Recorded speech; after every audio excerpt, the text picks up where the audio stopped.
Një aksident tragjik ka ndodhur në qytetin e Malagas, ku një nën inspektor i policisë kombëtar spanjoll dhe 48 vjeç dhe 3 persona të dyshuar si pjesëtarë të grupeve kriminale shqiptare humbën jetën pas një përplasje kokë me kokë mes dy automjeteve. Ngjarja nisi pas një përpjekje për grabitje në një farmaci në rrugën Lope de Rueda, në lagjen Puerto de la Torre.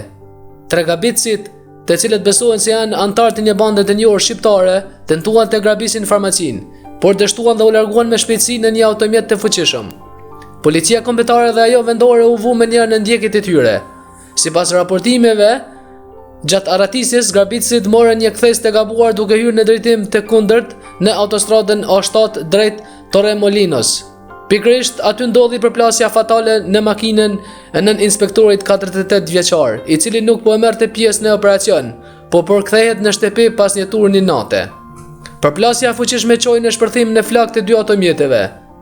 3 personave në makinë grabitësve u gjetën të pajetë, ndërsa oficerët e policisë lokale nxorën nga makina nën inspektorin, por fatkeqësisht nuk mundën të shpëtonin jetën.